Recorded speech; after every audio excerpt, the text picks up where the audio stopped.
Now, we will move on to some questions relating to electrons in solids, the free electrons in metals in particular. The problem that we will discuss is we are asked to calculate the Fermi energy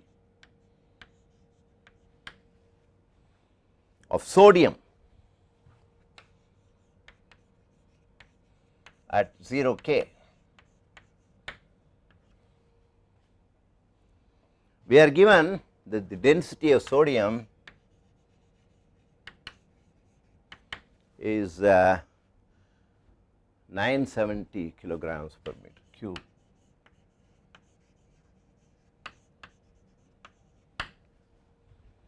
And the atomic weight is 23, as we know.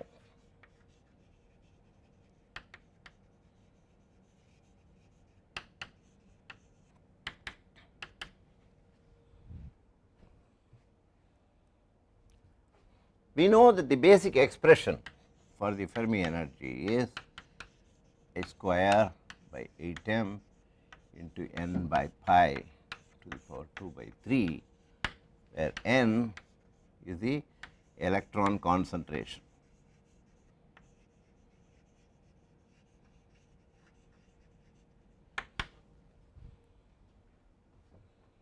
Three n by pi. So, we are required to find n, for which we take the density and divide by the atomic weight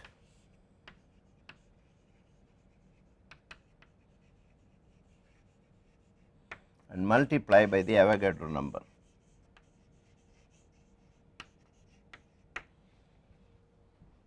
And that the density and the atomic weight are given here, Avogadro's number is known.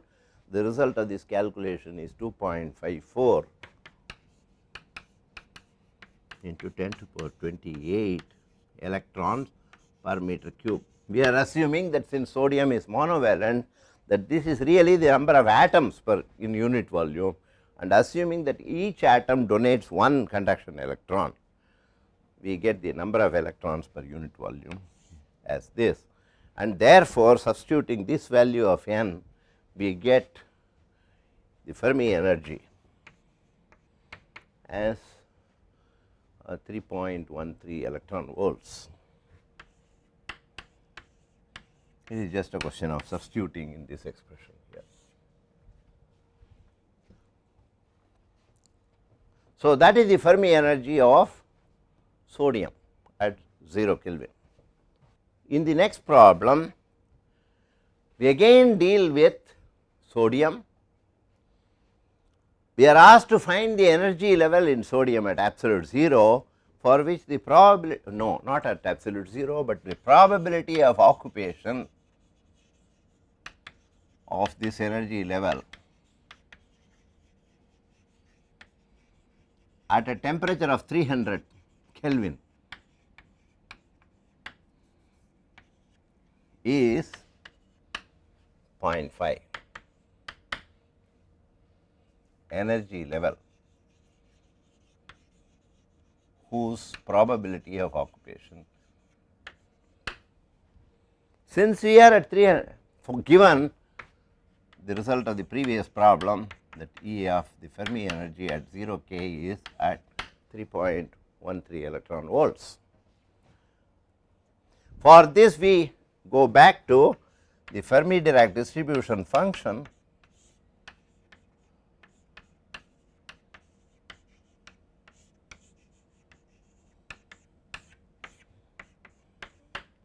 which for finite temperatures has the form like this.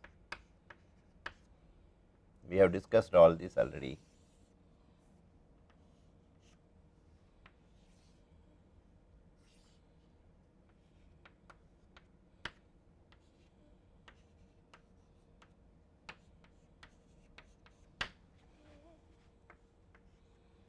So, that is the shape of the Fermi Dirac distribution function, and therefore, we know that the probability of occupation at 300 K becomes half exactly at the Fermi level. So, we can find this, we can readily see that this has to be at an energy of 3.13 electron volts.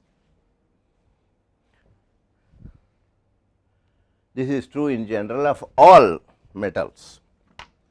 The value of half for the probability of occupation occurs at the Fermi energy.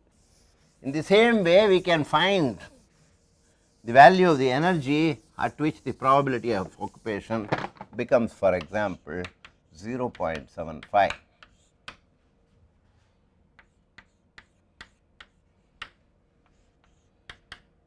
So, that is the second question we have to find.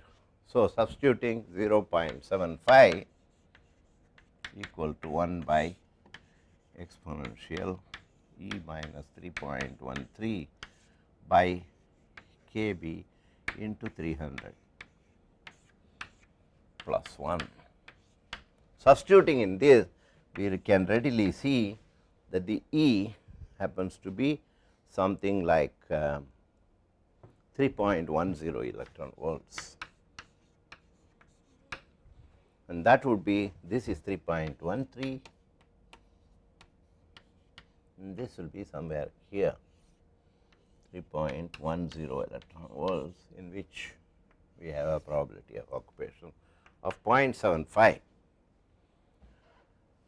The next question concerns the same value for the energy level for which the probability is 0.25,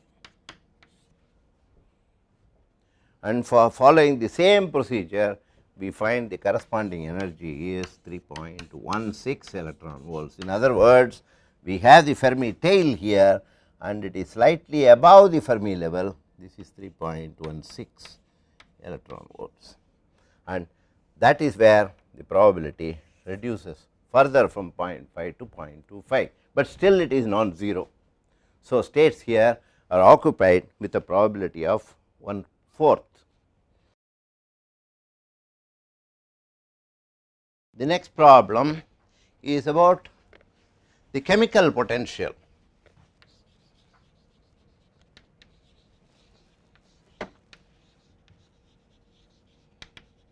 In 2 dimensions.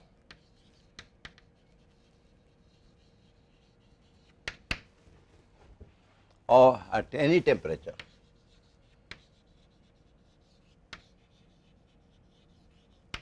For the electron gas.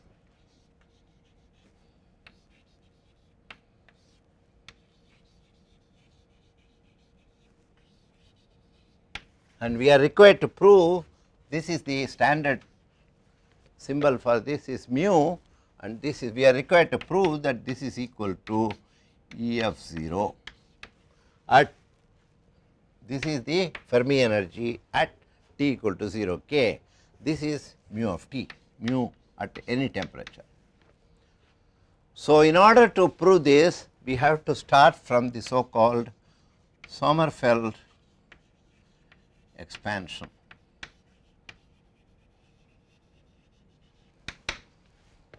For the electron concentration.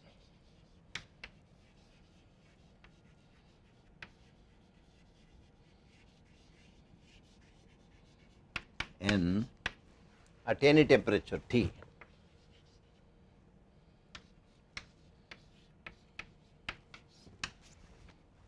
So, what is the Sommerfeld expansion?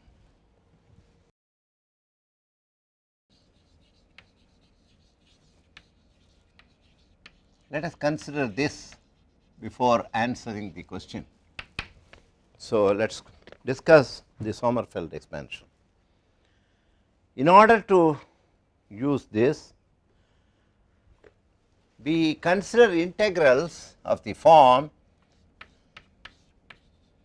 h of E, f of E, dE from minus infinity to plus infinity, where f of E is the Fermi Dirac distribution function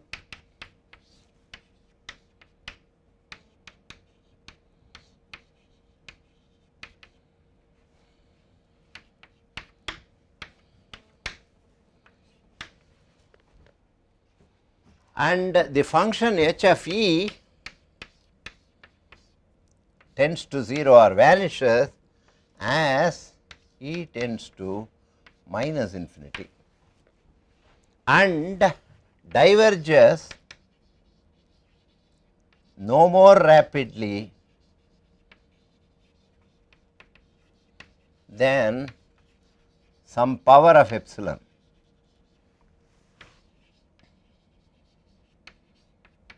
as epsilon tends to infinity. So, if it is so, then let us define another function k of epsilon, define function k of epsilon such that k of epsilon equals integral 0 to epsilon h of epsilon prime d epsilon prime.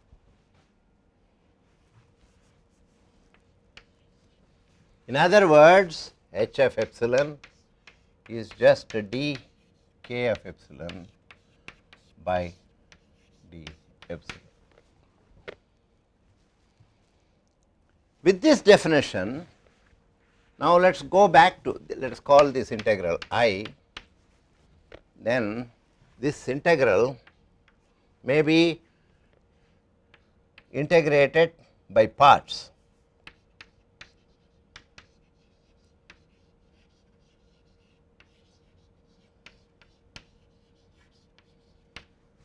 And we get I equal to, the first term will go to 0.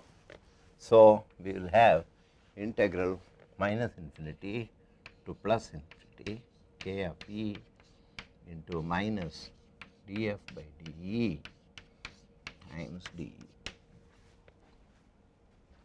Therefore, the df by de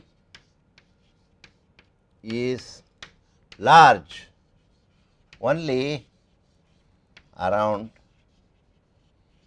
e equal to mu. Therefore, what do? We expand, therefore, expand k of e as in a Taylor series.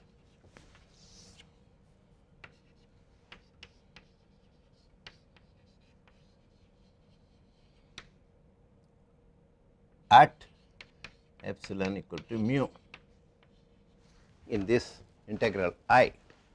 So, if we do this, we get things like k of e equals k of mu plus dk by d epsilon at e equal to mu times epsilon minus mu plus 1 by 2 factorial d square k by d epsilon square at epsilon equal to mu times epsilon minus mu whole square plus terms like this. So, in general we can write this as k of mu plus a sum from over n equal to 1 to infinity of epsilon mu minus mu to the power n by n factorial into d n k by d epsilon n evaluated at epsilon equal to mu. So, this is what we are going to substitute here. So, we get the integral as, we also take into account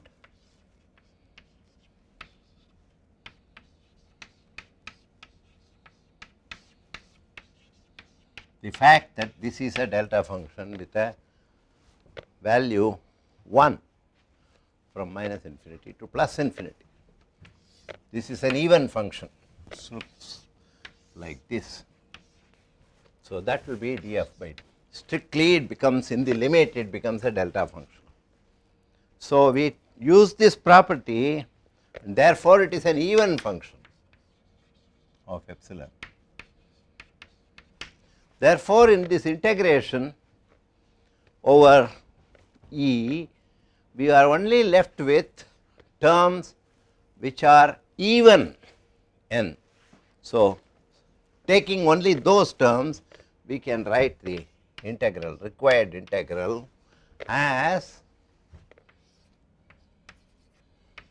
we have the definition that k of E is integral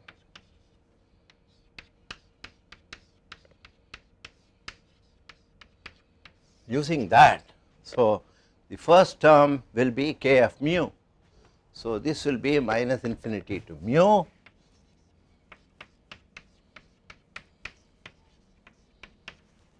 that will be the first term plus sigma n equal to 1 to infinity of the integral minus infinity to plus infinity epsilon minus mu.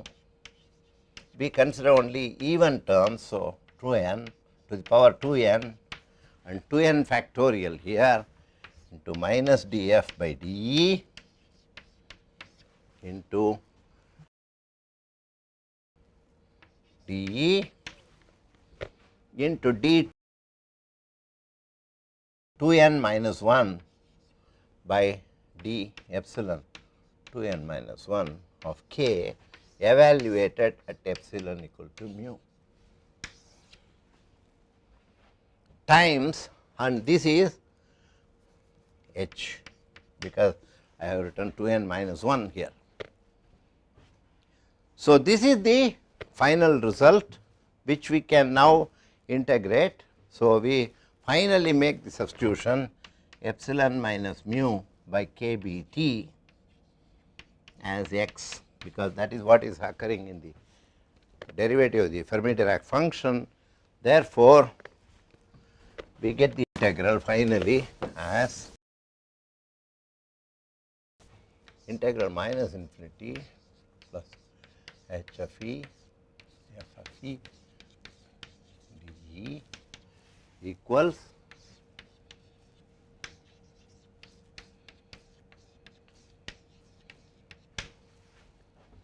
plus sigma n equal to 1 to infinity of a n times k b t to the power 2n into d to the power 2n minus 1 by d x to the power 2n minus 1 of h of psi epsilon evaluated at epsilon equal to mu, where a n has the integral of the form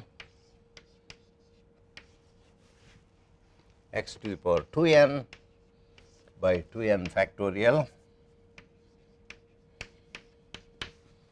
into d by dx of 1 by e to the power x plus 1 dx.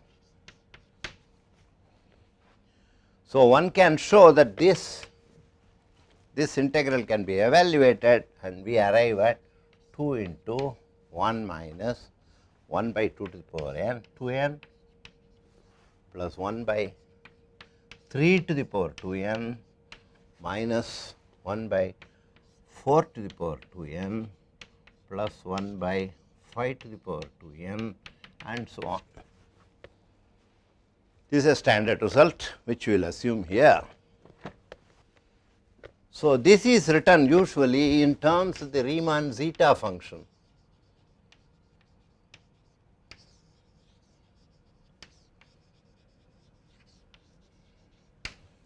Zeta of n.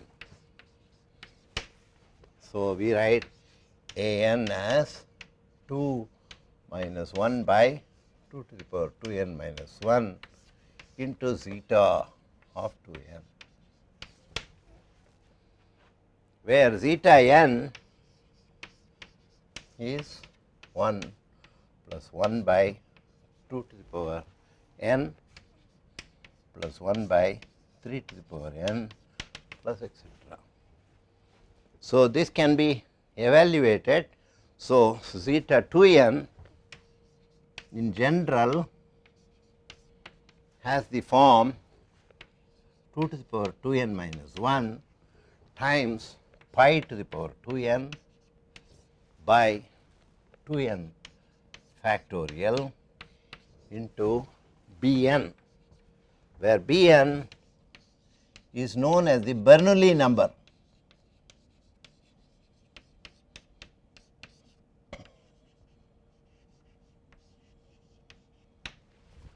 So, this Bernoulli number has the following values: B1 for n equal to 1, it is just 1/6, P2 is 1 by 30 and so on. So, these are known standard results.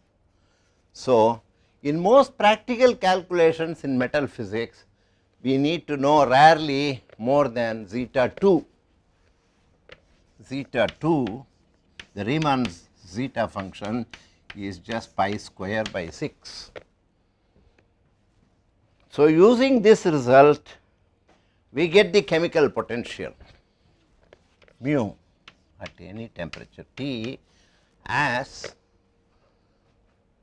E of 0, the chemical potential or the Fermi energy at absolute 0, minus, using the expansion, Sommerfeld expansion, and truncating it in the first term, pi square by 6 kBT whole square into d of Ef, where d of Ef is the density of states, d dash by d of Ef, where d dash Ef is the derivative with respect to the energy. So, we arrive at this result for the chemical potential. In 2 dimensions, the question was about the chemical potential in 2 dimensions. For d equal to 2, we know that the density of states d of E is constant. This is a result which we have considered already. Therefore, d dash F is 0. Therefore, mu of T, the chemical potential at any temperature T above 0 K, is just the Fermi energy at T equal to 0 K, because this term vanishes. So, that is the result that we are required to prove. The next question is given in the form of a fill in the blanks. These fill in the blanks are fairly straightforward. The density of states d of E for free electrons in a space of dimension d, in space of dimension d,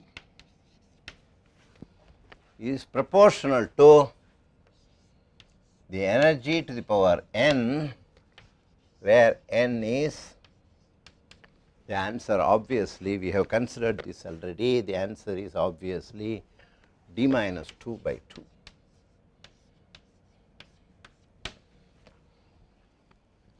And the next question is about the Fermi-Dirac distribution function. If the f of E is the Fermi-Dirac distribution function, integral df by dE times dE over minus infinity to plus infinity is, the answer obviously is minus 1.